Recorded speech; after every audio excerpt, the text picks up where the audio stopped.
Okay, everyone, why don't we go ahead and get started? I'd like to welcome everybody to INE Fest. Clearly, this is not the way we would have wanted to welcome you to campus for this academic year. We would have much preferred to be having a party of sorts at the Bullpen in downtown Durham, which is the home of the Innovation and Entrepreneurship Initiative. But at this point, we're going to make lemonade out of lemons, if it were. To introduce myself, my name is Andrea Yakinovich. I'm the Managing Director of the operation at Duke INE. I have been with Duke INE since 2012 when the initiative got started, and I've sat in your shoes before. I am a Duke graduate with a PhD in biochemistry from 2007, so I understand where you are right now and what you're thinking about, your problems, your situation, and we're hoping that by engaging with Duke INE, we can add value to your area of study. So if you look around Duke, innovation is everywhere, right? From our colleagues in the medical center who are working on novel ways to sterilize masks and 3D print shields, for our clinicians, to our colleagues in the Department of Dance and Art. Innovation truly is everywhere at Duke. So we hope that by engaging with us today and finding a little bit about the different opportunities that we have, visiting the INE Fest website where you can do a deeper dive into some of our programming and the programming of our colleagues around the university in other schools and units, that you can find a great spot to plug into our programming. Just a couple of housekeeping items. This session is being recorded, so folks who were unable to join us this evening can take a watch and find out some additional information. Please feel free to turn on your cameras. We'd love to see your smiling faces. And then last but not least, please feel free to put any questions you have in the chat feature. We'll answer along the way, and towards the end, we'll have an open Q&A session for anybody who'd like to ask additional questions. So with that being said, I'm going to kick it over to my colleague, Amy Linane, to talk a little bit more about our hot off the press graduate and professional certificate. Great, thanks Andrea, I appreciate it. And thanks everybody for coming out tonight. It's nice to see such a big turnout, and by that I mean just the participant list number just keeps going up. I'm Amy Linane. I am the Managing Director for Experiential Education at Duke INE. And unfortunately, I have no students to chat with me tonight because the graduate certificate in innovation and entrepreneurship is brand new as of fall 2020. So it's a great opportunity for you to take additional classes and work with other students and interdisciplinary teams across a variety of programs at Duke. So looking at my slide here, why would you be interested in this, right? It complements your course of study and your career goals. You learn more about the entrepreneurial mindset, which is something I don't think I need to tout too hard in the fall of 2020, as we are all being innovative and entrepreneurial and mixing it up. There's also skills that would help you start a company, own a practice, transfer technology out of the lab, innovate within your discipline, and certainly differentiate yourself in the job market when you come out of Duke. The certificate will help you get more from your time at Duke, right? You'll get more education and skills, and in a complementary way. You'll have access to more resources, more mentorship, and more connections with people outside of your program, because all of the classes are purposefully interdisciplinary, and it gives you the chance to meet students in a wide variety of programs throughout the university. Good job, William, thank you. So the graduate certificate is open to all graduate and professional students in a full-time in-person program. So obviously it's 2020 and what does in-person and even mean, but if you have questions, please reach out to me. The certificate can be completed within 1 year. It certainly does not have to be, but I know some of these programs are short, so we want to encourage people to try. And I will say, even if you don't get the entire certificate, it is certainly useful to take some of these classes, and some other colleagues will talk more about classes later. It'll be no additional tuition and fees. The requirements for the certificate are 3 classes. They're listed on our website. 2 of them have to be experiential interdisciplinary classes. and one is a business and organization fundamentals class that'll be offered for the first time in spring of 2021. And in addition to the 3 classes, you'll have to take a narrative design seminar. I will say I've already had a lot of students reach out to me with questions, which is terrific. Like, but Amy, I'm in a class that is basically called Business and Organization Fundamentals for blah, blah, blah. Yeah, I'm sure there's going to be a lot of exceptions to things. We have a committee that's happy to look through the syllabus for the class you're taking and to see if it could meet the requirements for that. This is, like I said, a brand new certificate. So we have a lot to learn, and we're innovative, and we're going to figure it out. So the more that you can reach out and ask me questions, the more we can delve into the deep, deep weeds. And I'm happy to be there right with you. So yeah, that's the overview of the certificate. And if you have, well, I'll just say actually the application is really more of a registration. If you're interested, register, it'll put you on our list. We can see if you're taking the classes. I can reach out to you instead of you reaching out to me specifically. And I would love to hear more questions, and please dump them in the chat for me. I'm happy to answer them or figure it out if I don't know the answer immediately. Here's my contact information, and I hope you'll feel free to reach out to me at any time. Thanks again for coming tonight, and I think I'm going to kick it over to Shalini to talk about classes.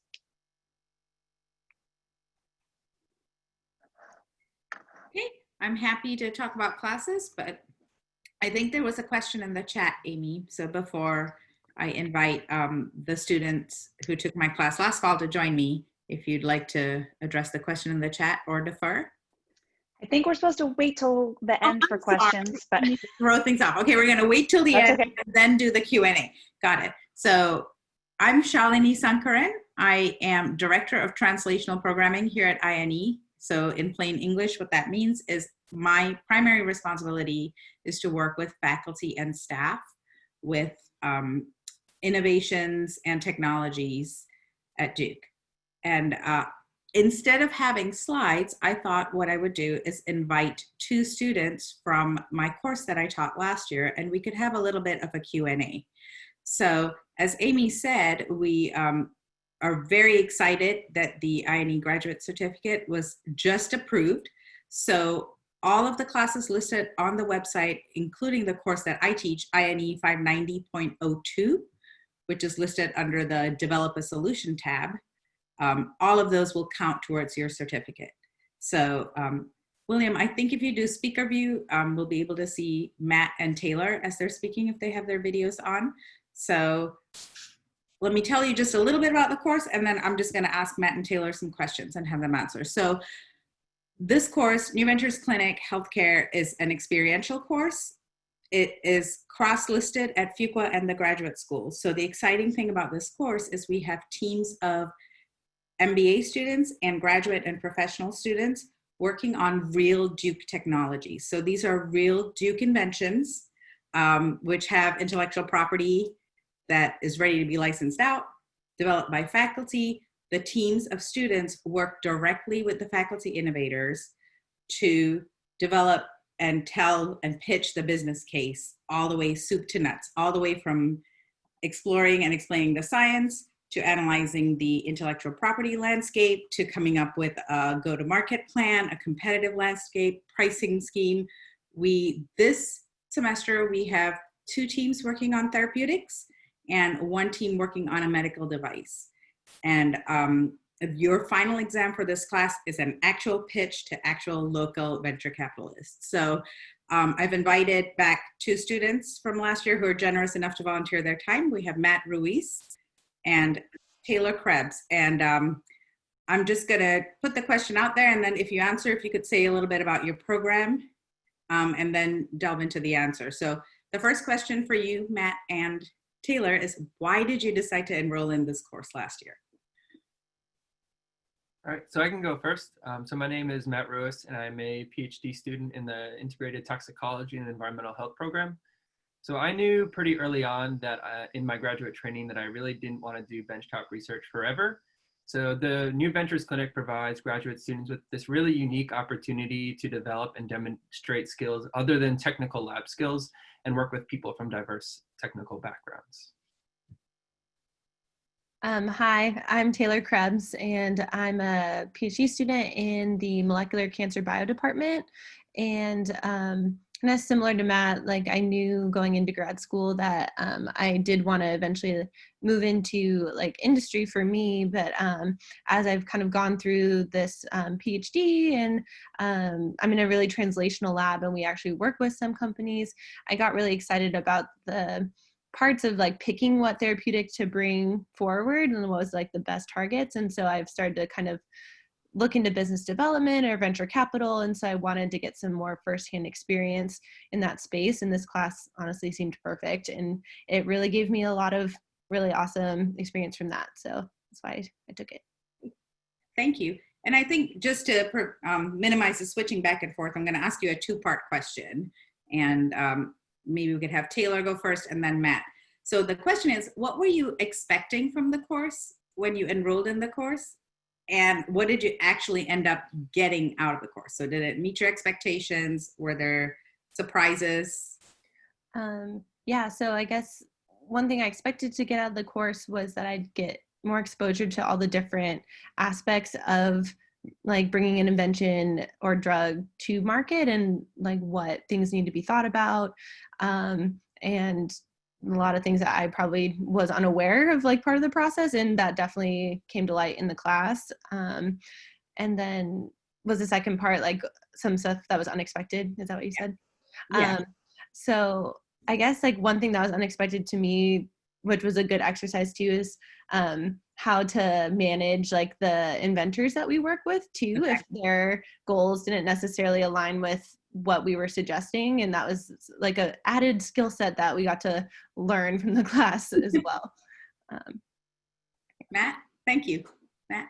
Yeah, so when I signed up for the class, I didn't expect there to be like a presentation every week. I thought it was kind of going to be like a half lecture, half presentation, but it's a completely flipped classroom, which I thought was really great, actually. I thought was a strength of the class. You learn far more on your own, and you're also learning from people with expertise. So you're meeting with regulatory scientists and chemists and things like that each week. So I thought that was a really amazing experience. And I benefited tremendously from taking this new venture clinic. I was able to learn the business side of drug development, the strategies that, all the different strategies that are used to progress drugs and medical devices. And I thought one of the things that was really beneficial was learning how to translate this deep scientific jargon into something that business and scientist people can understand and be able to help translate, kind of like what Taylor was talking about, the inventors' thoughts and ideas, and kind of help guide them to an end goal to progress this drug further. Thank you very much. And thanks for saying such nice things. I appreciate it. But yeah, thank you for pointing out that one thing I may not have mentioned. This is a truly experiential course, which means, so I co-teach this course with Rob Halford at the Office of Licensing and Ventures. So Rob manages the portfolio of Duke-owned intellectual property and the faculty who are looking to start a company.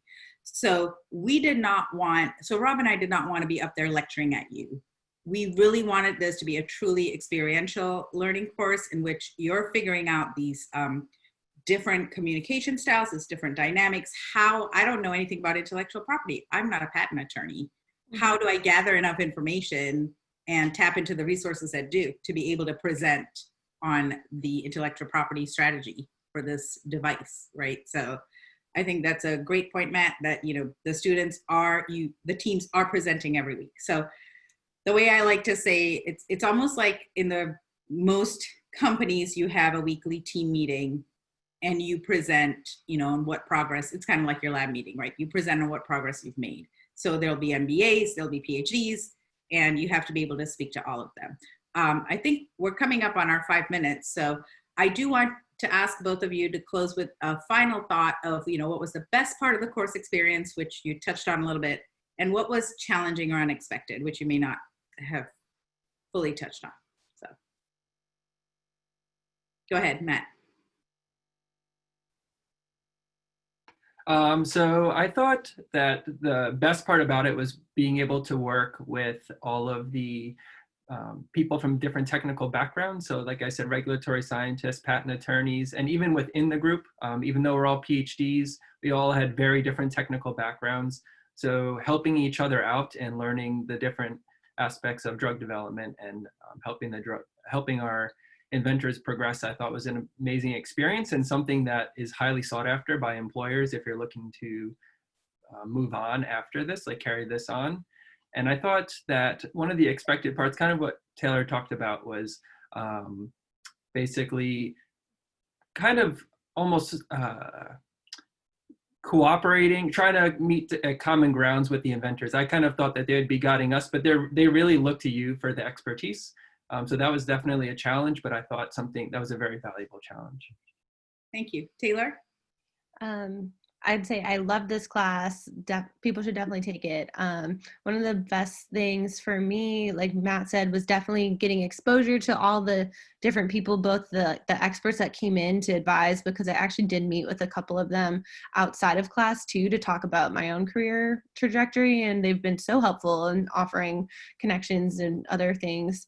And then just making new friends, even from inside your team, because kind of hard to get out of your lab bubble sometimes. But then also, I just really loved hearing all the technologies that are coming out of Duke, especially, but they're all so cool. And so that was really enjoyable too, to think about other areas that I don't do my research in as well. Well, you all were wonderful students, and I was so happy to have you both in class. And thank you so much for volunteering your time to come talk to us today. I see that there are a few people today who are in the same class this semester. So I hope this is inspiring, gives you something to look forward to, and set some expectations. So thanks again, Matt and Taylor. I'll be here to answer questions. And I will turn it over to the next person. Thank you.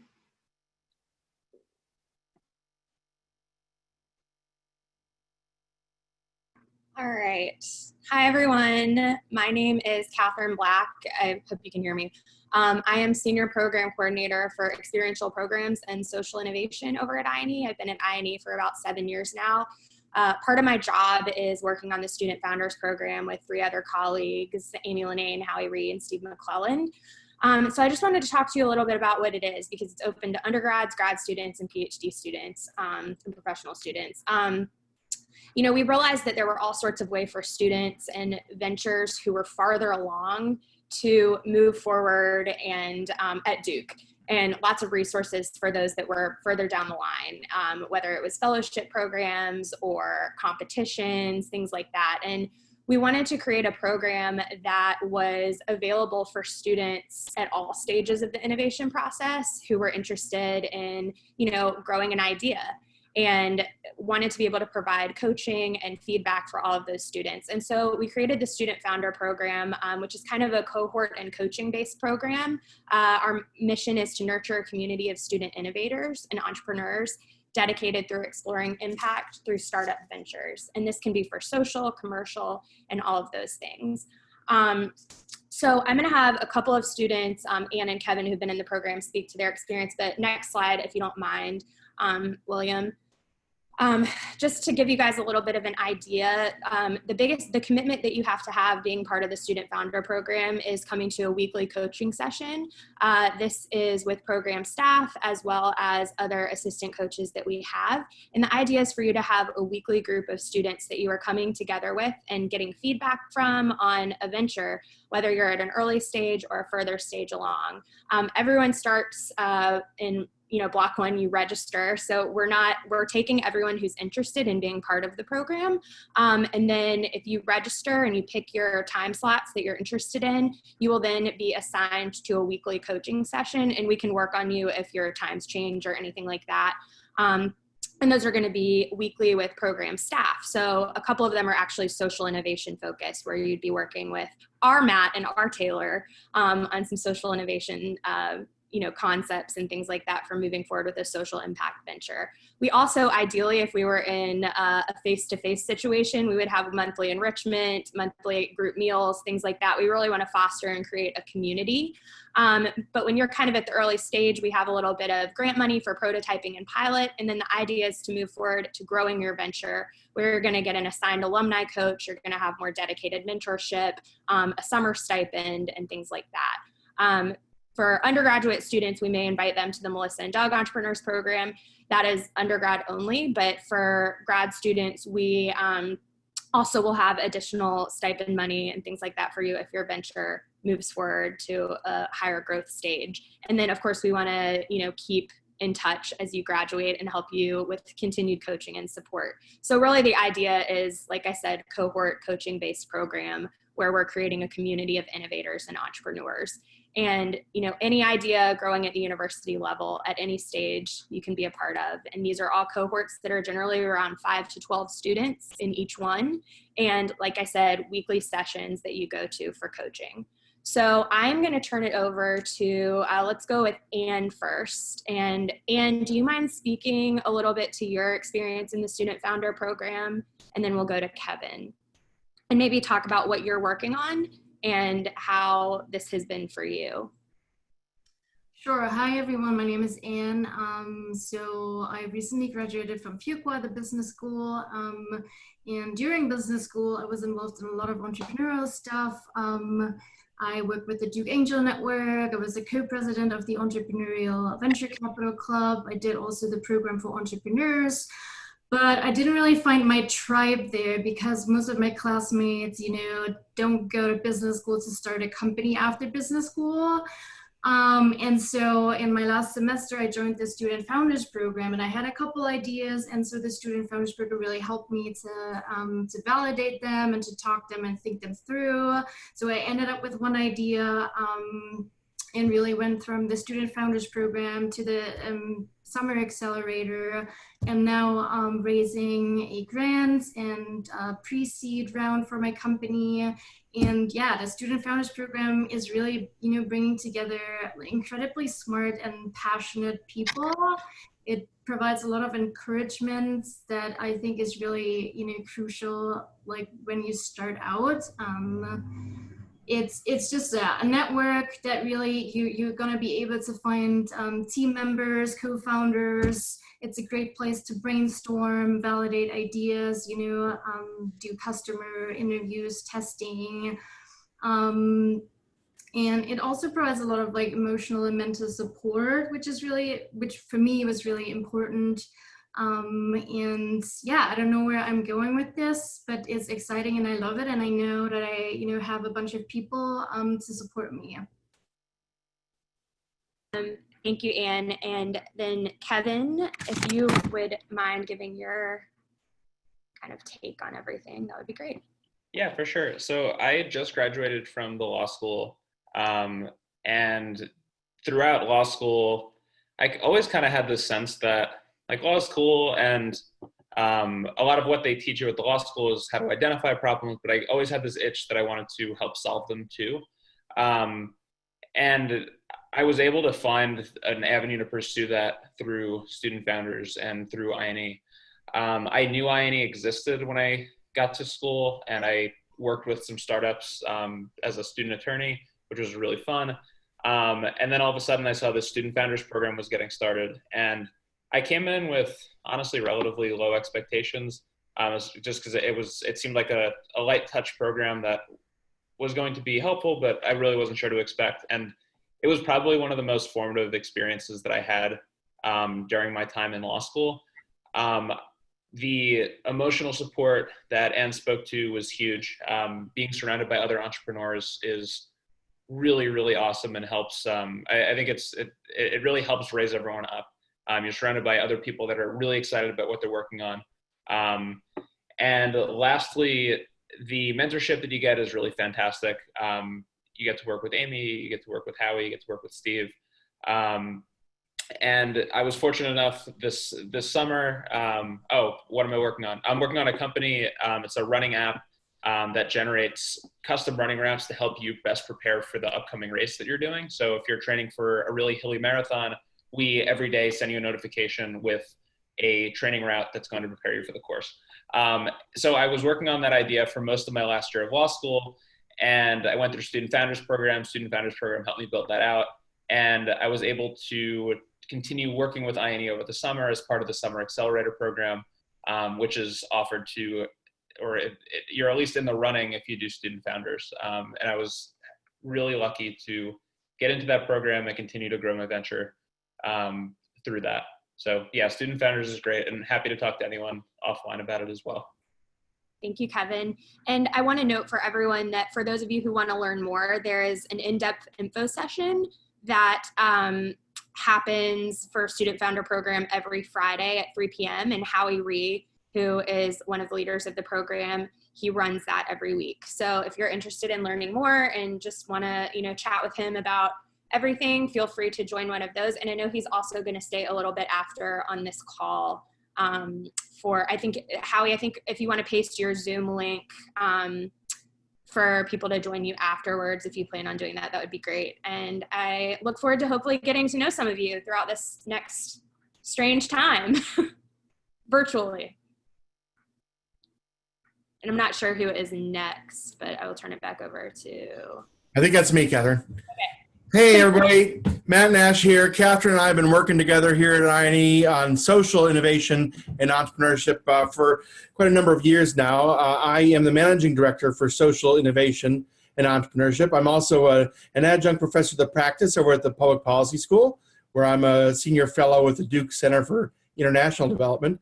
And I'm on the extended team of CASE, which is our Center for the Advancement of Social Entrepreneurship over at the business school, where I used to be the executive director before we founded INE. So I'll let William bring up my slides. One of our aspirations here is to be really a global leader in promoting innovative, sustainable solutions to the world's most pressing problems, the kind of things you see behind me in the Sustainable Development Goals. So global health, food security, poverty, a wide range of issues, education, and so forth. And so one of the things we strive to do through INE is create transformative learning environments to inspire, prepare, and support entrepreneurial leaders, so students such as yourselves and scholars such as yourselves, really to turn knowledge into action in addressing environmental and social problems. So we have a variety of ways we do that. I'll briefly share a few, and I'm joined by a grad student to talk about her experience. One of our aspirations is to prepare students for a lifetime of innovation and leadership for the public good. So we do that through courses and curriculum development support, some of the courses that you see in our certificate program, for example. But we also work with other faculty around the university to think about how can they bring elements of social innovation, social entrepreneurship, and social enterprise into their courses. We host a variety of speakers and events. We promote those through Duke INE has a newsletter, and we have a special social innovation newsletter as well. So we promote those events through those. We also work with a variety of different departments, schools, and others around Duke to bring social innovation content into their events. We work with student organizations. You see two of the prominent student organizations at the grad school level here. One is Net Impact, which is a global affiliation of students and professionals who want to use their skills for social, environmental, and economic impact. We have several grad student chapters here at Duke. We have one at Fuqua.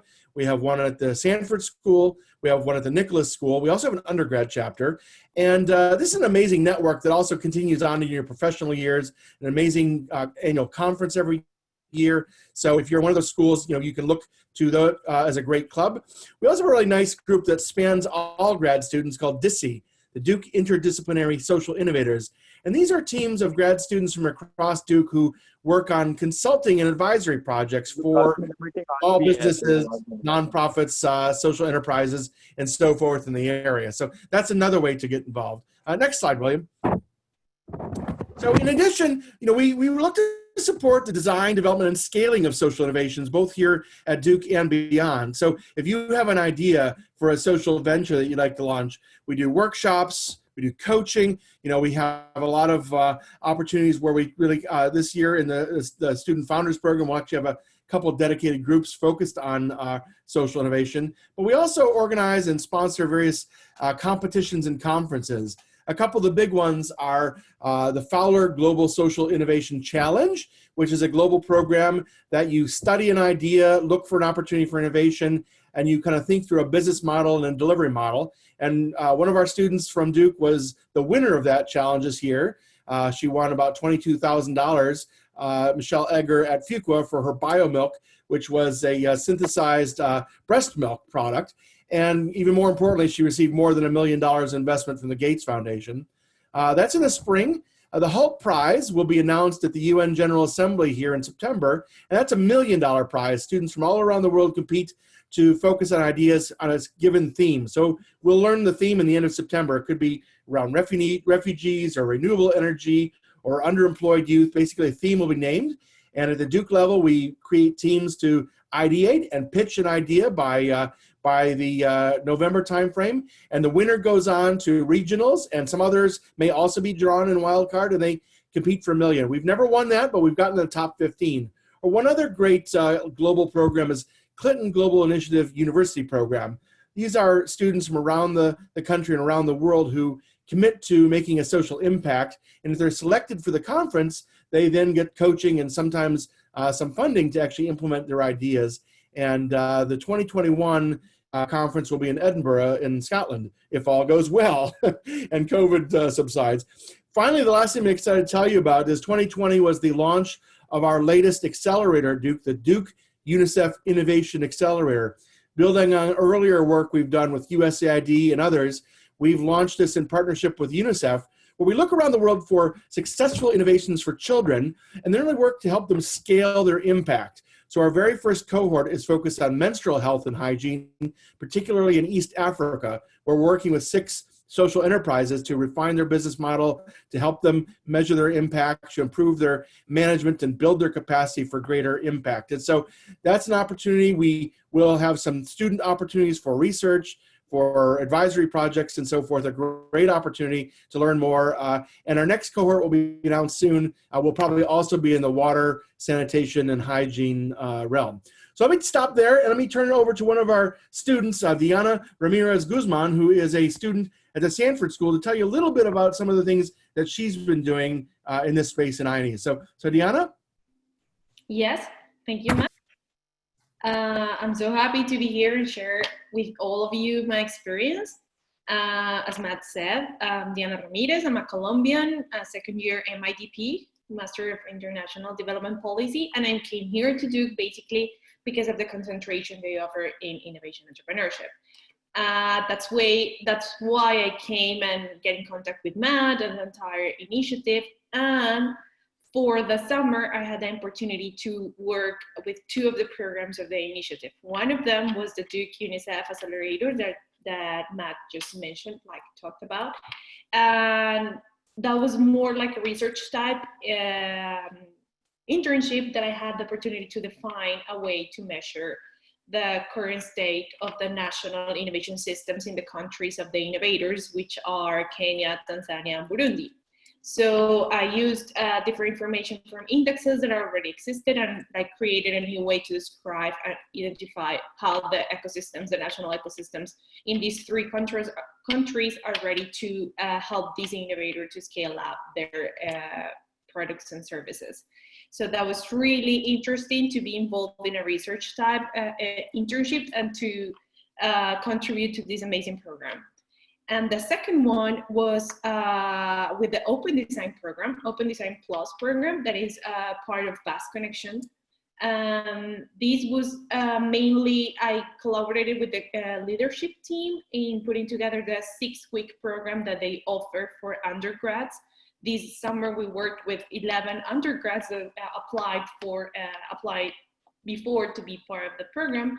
And mainly we help them to learn and identify, learn about open design and design thinking, and then apply those same tools in order to achieve, to address the challenge of this summer, that was how to transform learning at Duke in light of, in the context of COVID-19.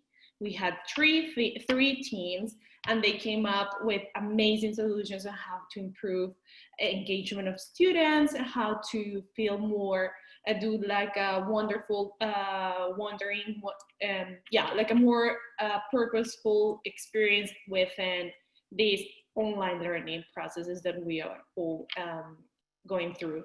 And lastly, during this open design experience program internship that I was part of, I actually learned a lot. I reinforced and deepened my knowledge about design thinking. And I also had the chance to improve my managerial skills and work with next to amazing undergrads and amazing faculty staff that are enrolled in these programs, and they are doing amazing. I really enjoyed, and I highly recommend like being part of these internships if you have the chance in the next summer. I'm turning out now to Matt again. Yeah, just to wrap up, thanks so much, Diana. And if you're interested and have questions, I'll be on Zoom from 9 to 9:30 at the link I just posted in the chat. Over to Amy, I believe. Hey, thanks, Matt. Good evening, everyone. Hope everybody's holding steady. Thanks for inviting Studio Duke, the opportunity to tell you about this cool adventure that we'd love for you to go on with us. Let's see, I don't know, William, if you do have that fancy slide. If not, that's okay. Oh yeah, here we go.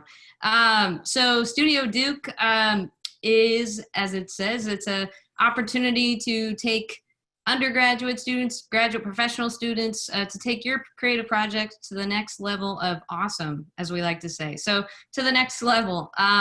The deadline for Studio Duke, definitely take note, is September 9th, 9/9. And it's a 2-semester creative lab and mentorship program. So if accepted into the program, you get connected to a mentor, industry professional, to really give you kind of some insight into how this works. I'm going to introduce Zaire, one of our 2018-2019 members of that cohort, 2020 graduate, so congrats, of the MFA EDA program. So take it away, Zaire, if you introduce yourself and tell us a little bit about your project and mentor. Let's start with that. Yeah, so hi everybody, my name is Zaire McPherson. Like Amy just said, I recently just graduated from the MFA EDA department, so super excited about that. Studio Duke was a super great program. Once I found out that it was offered to graduate and professional students, I definitely jumped on the opportunity. I got the opportunity to be mentored by John Goff, who is in the arts world. I'm a photographer, an artist. I do sculpture, drawing, paintings, and everything like that. So it was really great to be paired with someone who was really deep in the arts. John also graduated from the MFA EDA program too. He is a photographer. He also does video and film and things like that. So the program was super great.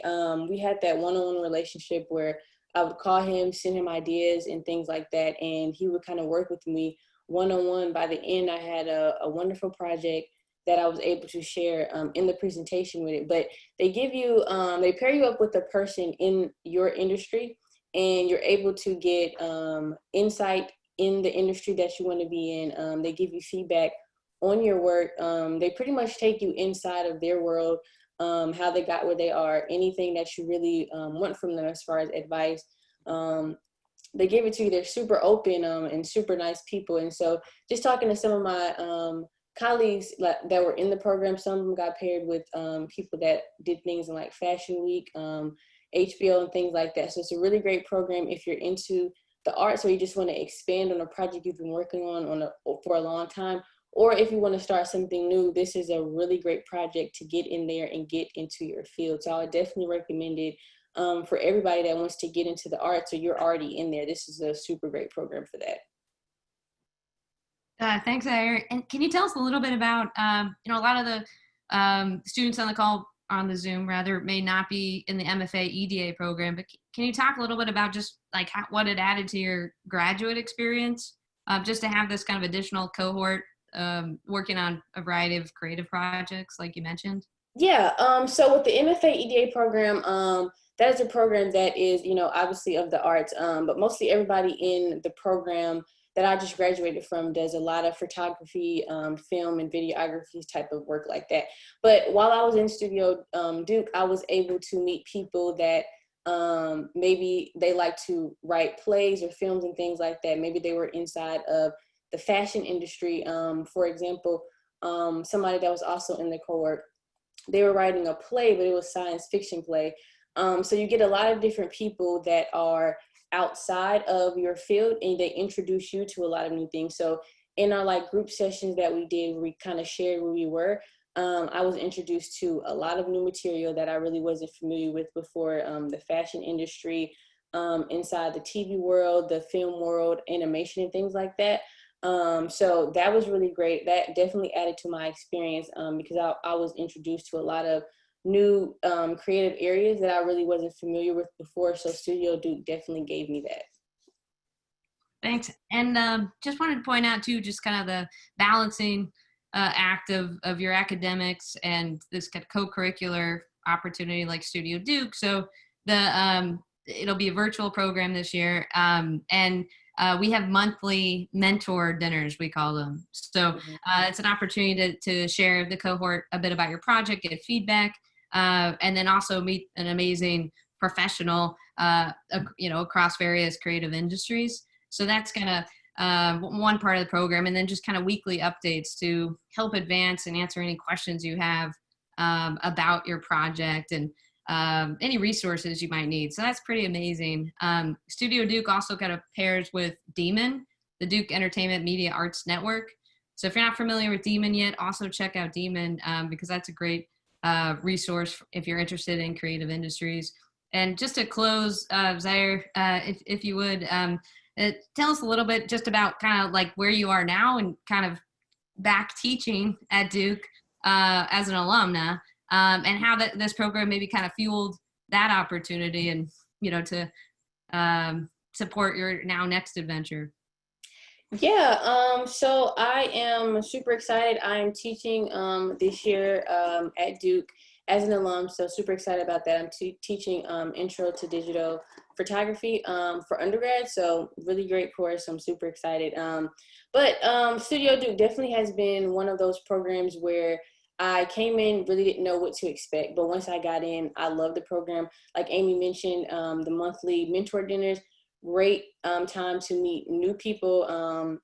For example, we had somebody who was Grammy nominated, and they came in, they talked to us about their experience in the music world, which, I definitely am really not that into as far as, maybe just listening to music, but they really introduce you to a whole new world. And so I appreciate that. So now I'm able to take those experiences into the classroom and kind of just spread that knowledge and that creativity to my students, and, really help them open up their eyes to not only photography, but like things around them that can help lead to them experiencing new things inside and outside the classroom with the arts. So, yeah.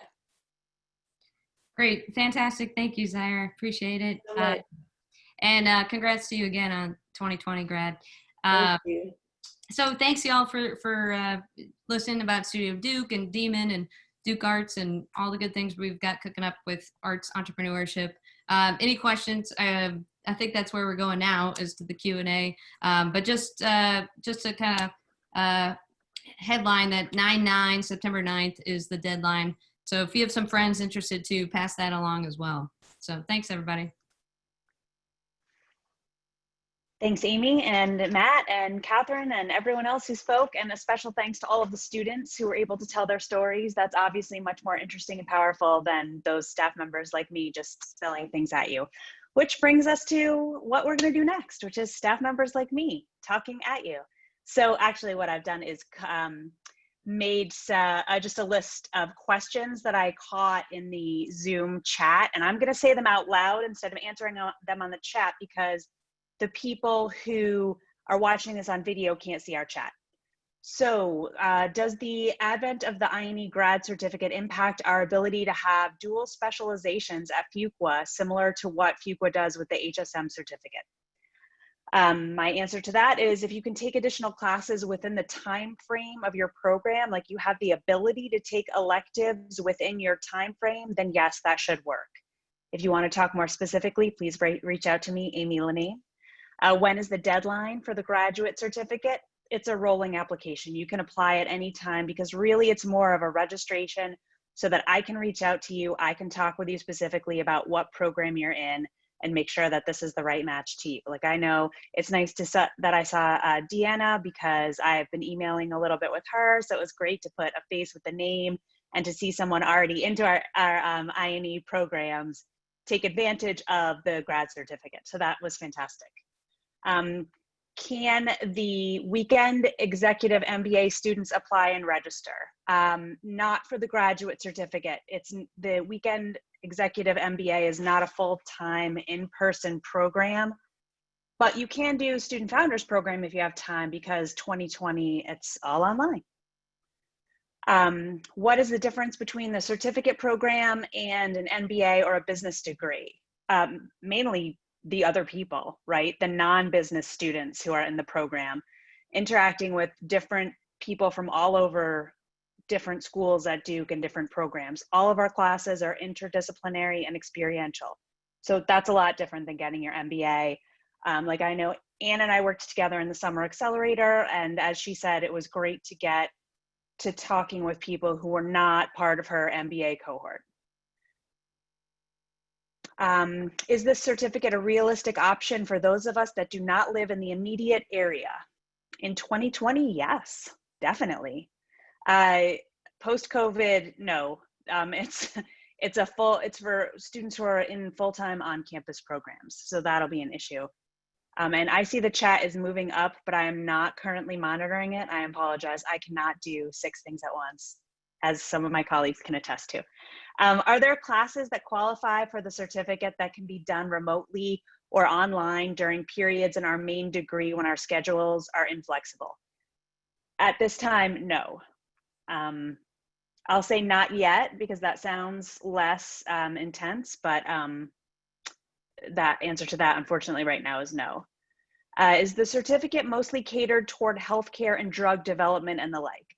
No. Shalini talked about one of the classes that is catered toward that, but there are a lot of other classes. I mean, like Deanna is doing, social entrepreneurship. There are social entrepreneurship classes. There are classes that focus on building other types of ventures. It's not all healthcare focused. Is the certificate online or in person? In 2020, it is mostly online.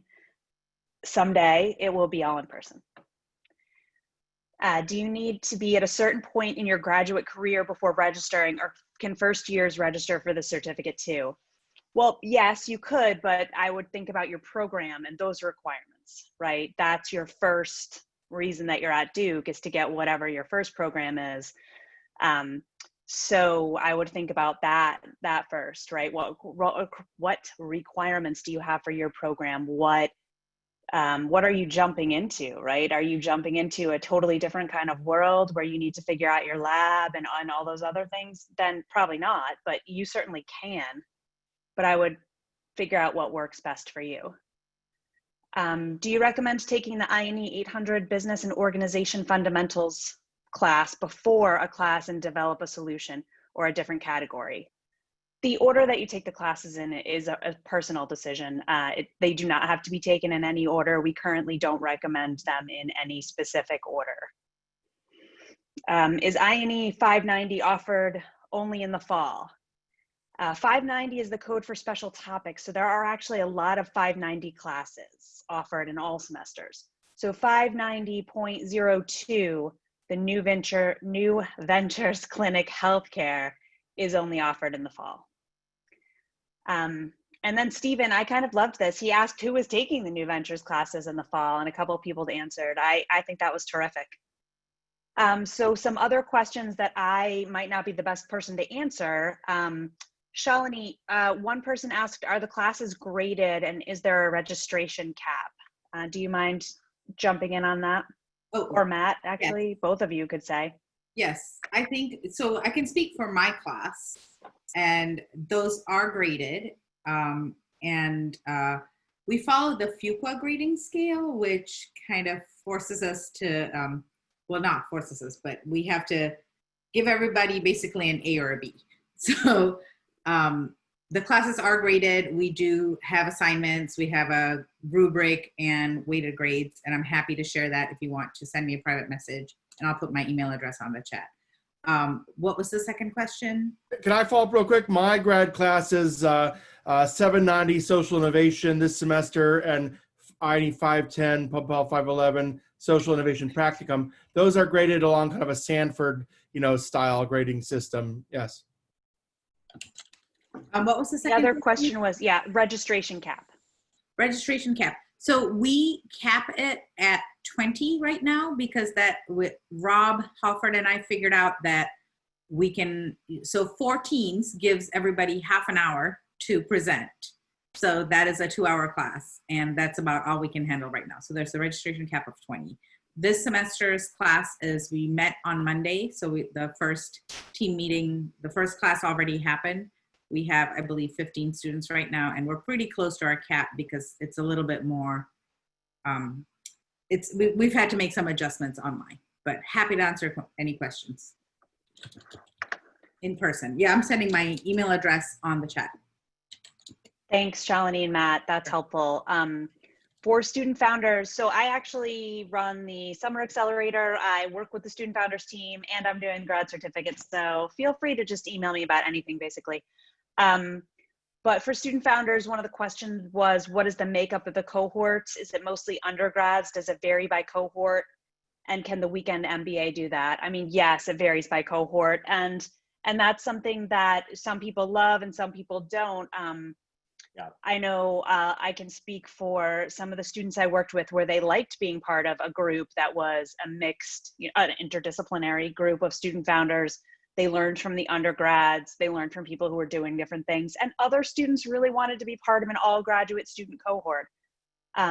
So we put you into a cohort at the beginning, and there's an option to change cohorts if there's a group that you would feel more comfortable with, right? We want everyone to be successful.